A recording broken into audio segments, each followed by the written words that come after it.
The victim in a fatal fire in Alliance has been identified. KNEB.TV News starts right now. From your trusted source for news in western Nebraska and eastern Wyoming, this is KNEB.TV News. Presented by Platte Valley Companies, premier provider of financial services. Hello, I'm Ryan Murphy. This is KNEB.TV News powered by Platte Valley Companies. Thanks for joining me. In our top story, more details have been released regarding a fatal fire that occurred Tuesday afternoon in Alliance. Fire Chief Troy Shoemaker says authorities were dispatched to a call regarding a person on fire. Alliance police initially reported that there was an explosion. However, further investigation showed that the fire was linked to smoking materials, and although the victim was on oxygen, oxygen was not being used at the time, and there was no explosion. The victim has been identified as 82-year-old Dixie Howell of Alliance. Well, the driver in a double fatal crash in Morrill County this past May has forfeited his bond. An arrest warrant has been issued for 31-year-old Aldo Hernandez Meza after he failed to appear for his arraignment. He had posted $2,000 bond, which was 10% of his $20,000 bond, but after no showing to answer to the charges, his full bond was forfeited. Authorities say in May, Hernandez Meza was attempting to enter a construction site on Highway 385 and failed to yield the right-of-way to a truck.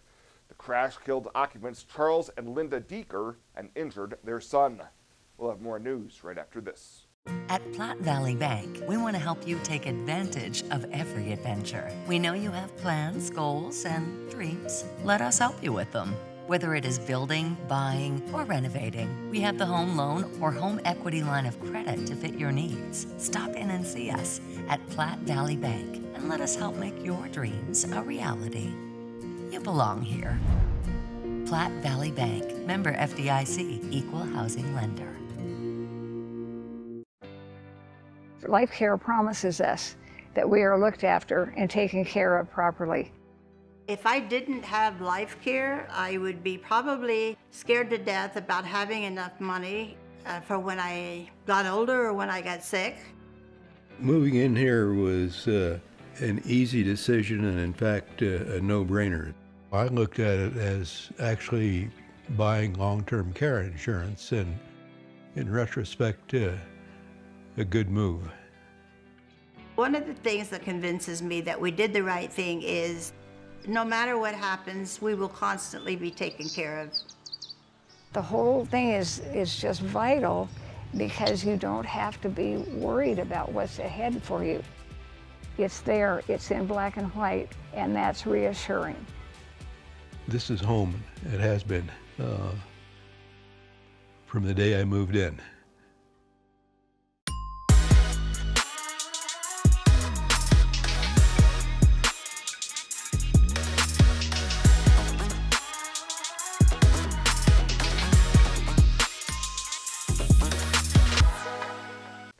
Welcome back. The Nebraska Department of Transportation will be hosting an open house next week regarding conceptual designs for a 4-lane expressway on Highway 26 and Nebraska Link 62A in Scotch, Bluff, and Morrill counties. This 18-mile project would start in Minutair and extend east just past the 62A link.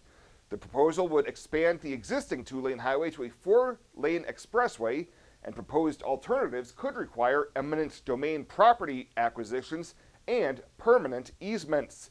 The meeting is set for Thursday, September 8th from 5 to 7 at Minutair High School's gymnasium. Well, the city of Scottsbluff would like to advise the public that frontage road south of East 27th Street to the north entrance of Hobby Lobby will be closed beginning Tuesday, September 6th at 7 a.m. for street repair work. Detours will be in place and motorists will need to use alternate routes while the street is closed. The city appreciates everyone's patience during the closure, and the repair work will be in effect until further notice. And the 8th U.S. Circuit Court of Appeals has rejected a request to temporarily block part of Nebraska's ballot initiative petition process sought by a group trying to legalize medical marijuana in the state. Nebraska's ballot petition law requires petitioners to collect signatures of 7% of registered voters in the state, as well as at least 5% of voters in at least 38 of the state's counties. Nebraskans for Medical Marijuana and the American Civil Liberties Union of Nebraska sued, arguing that the requirement unconstitutionally makes some voter signatures more valuable than others.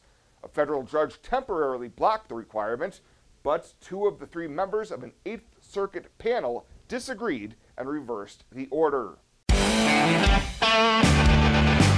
Welcome to Kelly's, home of the Valley's best selection of wine, spirits, and beer. Whether you're brand loyal to the tried and true brew or really enjoy trying something different and new, Kelly's has something for everyone. Family owned and operated and right on your way on West 27th Street in Scotts Bluff. Kelly's Liquor. If you can't find it at Kelly's, it's not worth drinking.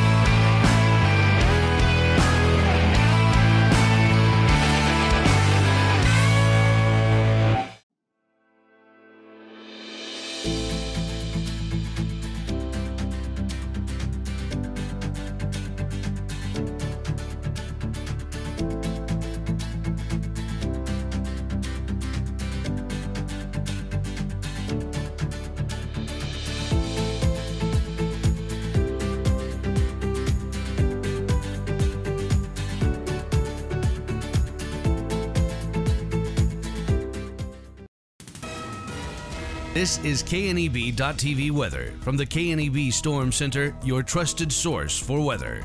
Very quiet weather conditions across the area tonight. Clear skies, temperatures fall down into the 50s overnight into early tomorrow morning. Light winds, not much to talk about tonight or really through the whole Labor Day weekend. It's going to be a very nice Labor Day weekend. We'll look at warm to hot and dry conditions all the way through that period.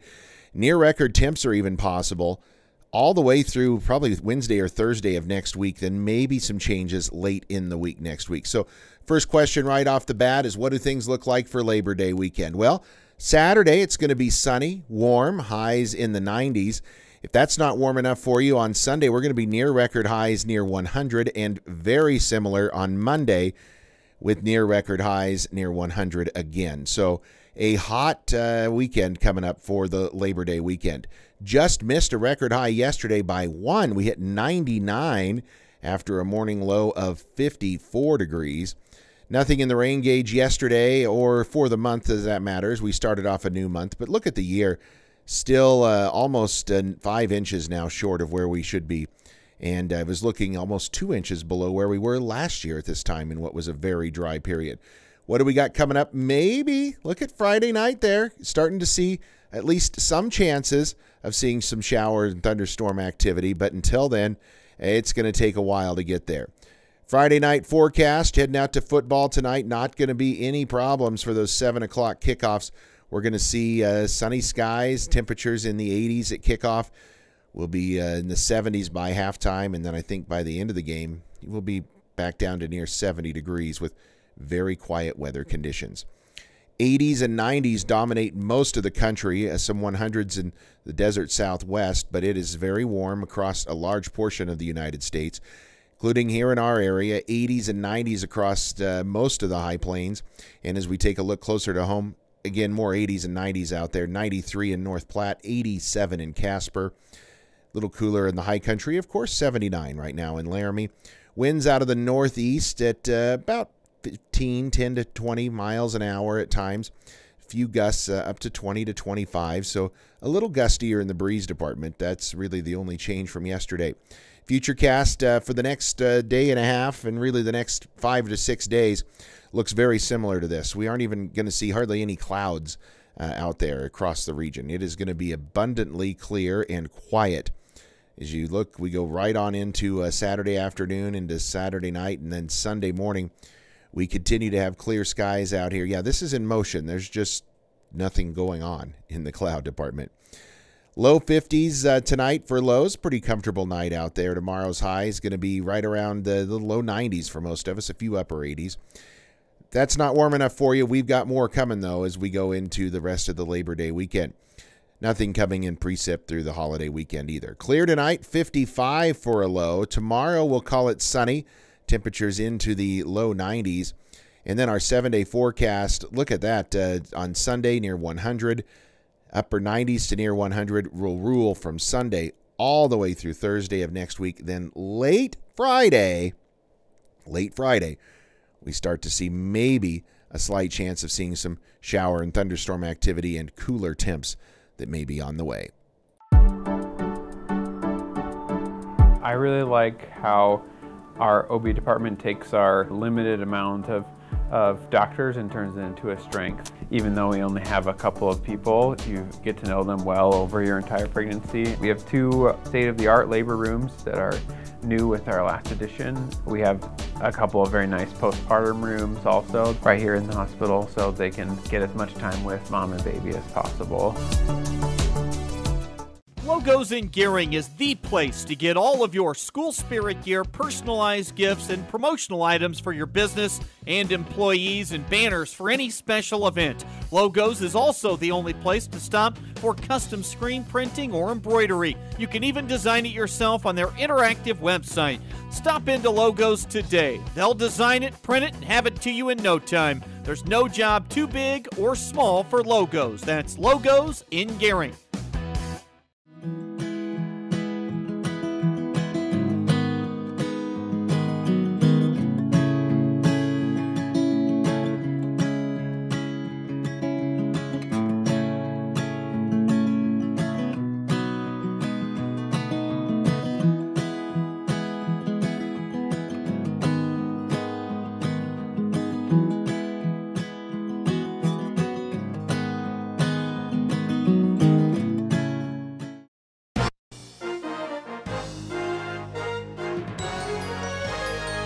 This is KNEB.TV Ag News from the FNBO Ag Desk. FNBO, the great big small bank. Welcome to this week's Fridays in the Field, brought to you by FNBO, the great big small bank. The wheat seed is in the bins at Rushman Seeds in Gurley, Nebraska. But before being bagged and stored, we caught up with Roel Rushman, owner of the company. Roland, you have a bunch of machinery set up here. Tell us more of what's going on. We're in the process of cleaning our seed wheat for this coming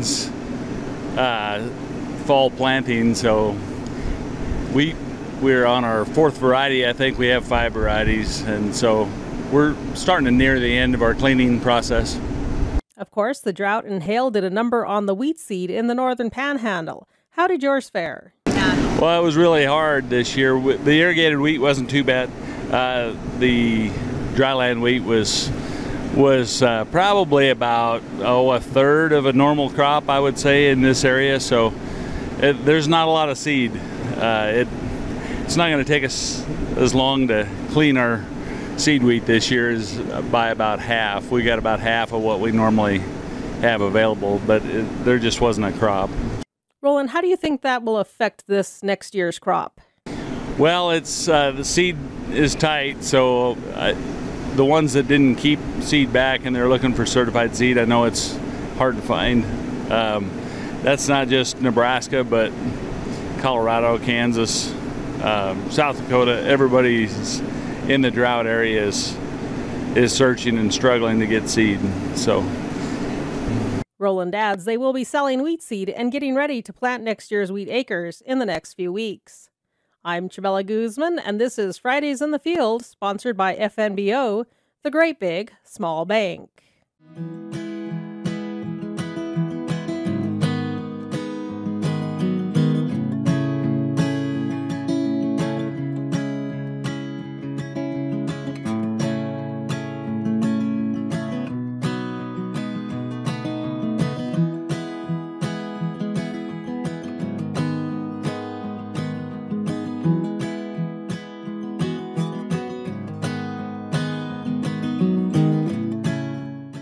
Fly United Airlines, operated by SkyWest with Western Nebraska Regional Airport. United is dedicated to going the extra mile for you with daily flights to and from Denver, along with a commitment to excellent service. Reserve your flight today, and remember, United miles can be earned and redeemed with your flights. While at the airport, stop and enjoy authentic Italian food at Roma Italian Restaurant. Plus, Hertz Thrifty Car Rental is there for your car rental needs. Make life easier, relax, and get on board with Western Nebraska Regional Airport.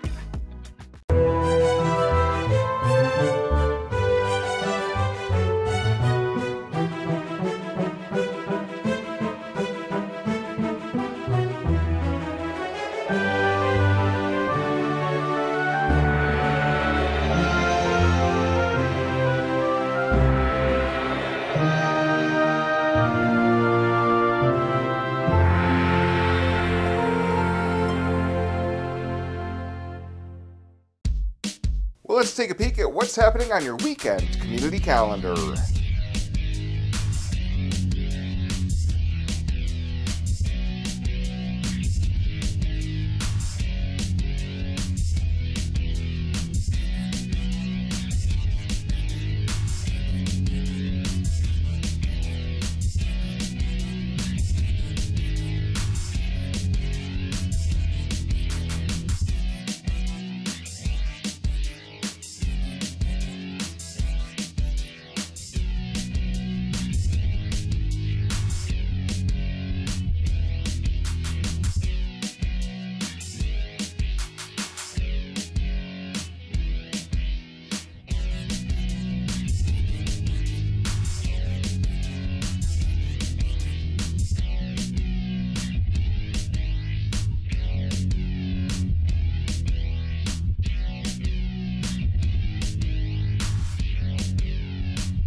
The community calendar is brought to you by Riverstone Bank. First State Bank is now Riverstone Bank. Community strong with the same people you know and trust. At Platte Valley Bank, we want to help you take advantage of every adventure. We know you have plans, goals, and dreams. Let us help you with them. Whether you are just starting the business you have always imagined or looking to grow your existing one, we have a business loan to fit your needs. Stop in and see us at Platte Valley Bank and let us help make your dreams a reality. You belong here. Platte Valley Bank, member FDIC, equal housing lender. And finally, tonight, last weekend, American Red Cross volunteers installed 72 free smoke alarms in homes in Scotch, Bluff, and Gering in an effort to make homes throughout the community safer. Along with installing the alarms, volunteers shared valuable home fire safety tips and resources with families. Home fires are the most common disaster that the Red Cross responds to each year. That's why they continue to bring awareness of home fire safety through its Sound the Alarm initiative. Well, that does it for us this time. Thank you so much for tuning in. Have a safe and enjoyable Labor Day weekend, and we'll see you back here on Tuesday.